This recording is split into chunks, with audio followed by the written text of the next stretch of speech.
Cerita pemilu dan Pilpres 2023 makin panas nih. Setelah ada manuver dari Gibran yang jadi cawapres Prabowo dan masuk Golkar lagi, apakah PDIP terhianati? Ya kita nggak pernah tahu ya ini settingan atau beneran gitu. Semua punya cerita termasuk di pasar saham jelang pemilu. Pertanyaan yang paling sering datang adalah apa nih saham potensial saat pemilu? Kamu juga menanyakan. Untuk itu kali ini kita akan bahas 3 sektor saham yang berkorelasi dengan pemilu. Sebelum itu jangan lupa ajak kerabat, pacar, istri, mantan, keluarga sampai musuh untuk subscribe channel YouTube Mikir Duit ya.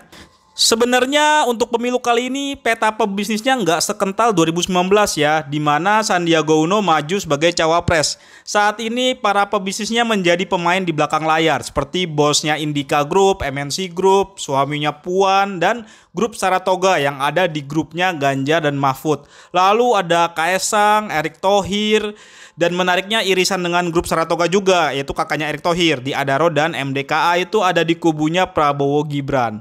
Nah ini opini dan asumsi kami aja. Kalau ya Kaesang ini kan sebenarnya lebih dekat juga ke MTEK ya, secara tidak langsung MTEK mungkin ada di kubunya Prabowo dan Gibran, walaupun ini hanya asumsi, ini bukan berarti MTEK beneran ada di sana ya gitu. Bagaimana dengan Anies dan Cak Imin ya, kami telisik belum menemukan keterkaitan dengan saham di bursa sih. Namun bicara saham-saham yang ada di kubu para capres dan cawapres sebenarnya nggak terlalu berpengaruh signifikan ya, karena sifatnya hanya sentimen sementara seperti saham Saratoga di 2019. Namun ada nih 3 sektor saham yang dianggap kinerjanya bisa dipengaruhi pemilu dan pilpres. Ini asumsi dan opini umum dan kita akan cek faktanya, mitos atau fakta ya. Pertama, saham consumer goods non rokok, yakni untuk makanan dan sembako lah. Bicara saham consumer goods ini ya pasti banyak yang heran. Katanya consumer goods saham defensif, kok 2 tahun terakhir loyo ya? Ada alasan kenapa saham consumer goods ini bergerak loyo dan seperti di situ-situ aja alias sideways. Pertama, saham consumer goods ini sensitif dengan daya beli masyarakat. Sementara daya beli sempat terganggu akibat pandemi COVID-19. Kedua, saham consumer goods juga sensitif dengan harga komoditas yang jadi bahan baku produknya seperti CPO. Dan setelah pandemi, harga komoditas sempat kompak naik tinggi. Ketiga, persaingan bisnis consumer goods dari makanan dan minuman hingga perawatan tubuh dan kecantikan ini ketat banget. Banyak produk baru yang menawarkan harga lebih murah dan saham consumer goods harus menghadapi mereka. Hasilnya, kinerja keuangan mereka cenderung melambat juga. Jika ada kenaikan laba bersih, itu pun disebabkan faktor non-operasional seperti efisiensi, keuntungan selisih kurs, dan sebagainya. Nah, di tengah itu semua, banyak mitos yang menyebutkan kalau saham consumer goods bisa didorong oleh sentimen pilpres atau pemilu. Alasannya saat jelang pemilu ada banyak pembagian bansos dari caleg, calon pemimpin daerah, capres, dan parpol. Hal itu dianggap bisa menggerakkan daya beli masyarakat. Salah satunya untuk belanja produk consumer goods. Dalam riset Indo Premier disebutkan ICBP dan Emior yang paling merasakan efek dari pemilu tersebut. Namun setelah kami telisik itu tidak 100% benar. Pasalnya kinerja Meor tetap melambat pada periode 2018 dan 2019. Hal ini kami indikasikan akibat daya beli terbatas dan saat itu suku bunga juga lagi tinggi-tinggi ya, terutama di 2019. Sekitar 5,75% sampai 6% seperti saat ini. Menariknya ICBP yang justru bergerak lebih positif kinerja keuangannya dibandingkan dengan Meor dari 2014 dan 2019. Hal ini ada indikasi karena sembako Indomie menjadi pilihan yang populer untuk kebutuhan apapun sehingga ada efek besar ke penjualan perseroan. Namun apakah juga efek ke harga sahamnya? Oh, belum tentu.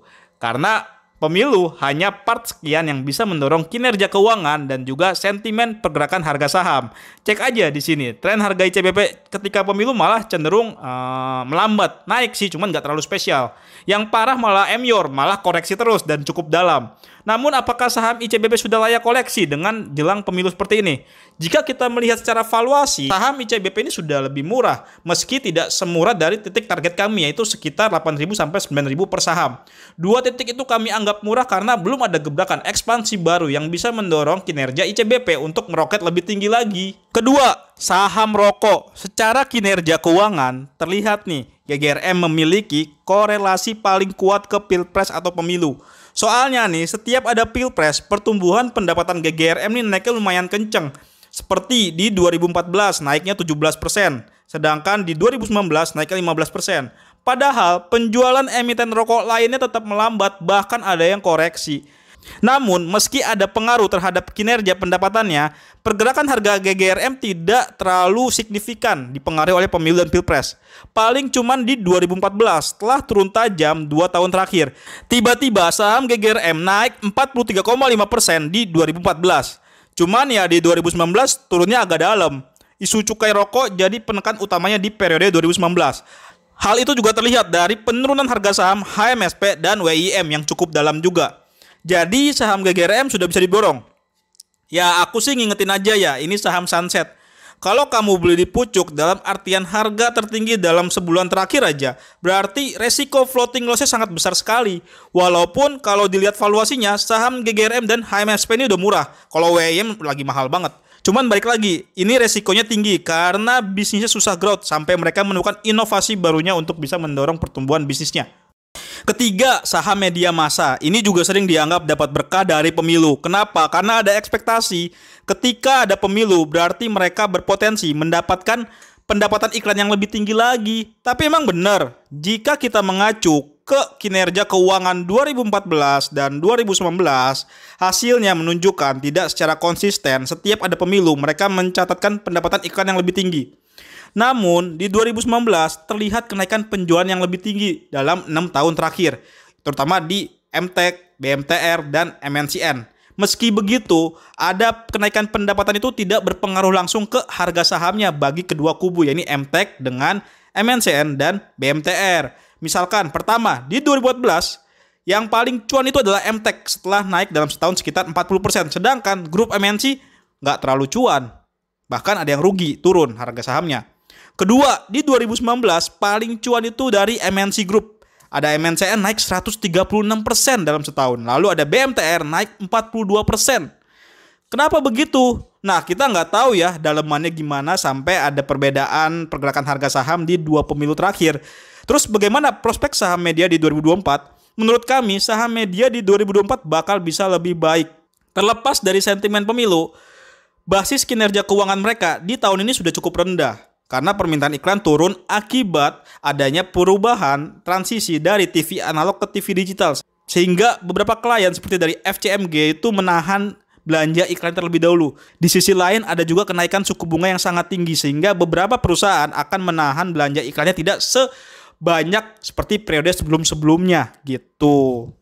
Nah untuk itu ketika di 2024 penetrasi TV digital semakin mendekati 100%, artinya ada potensi pengiklan-pengiklan yang tadinya sudah membatasi anggaran iklan mulai masuk ke TV lagi, sehingga pendapatannya bisa lebih tinggi. Dan juga jika suku bunga turun di 2024, artinya ada potensi kenaikan permintaan iklan lebih tinggi lagi juga.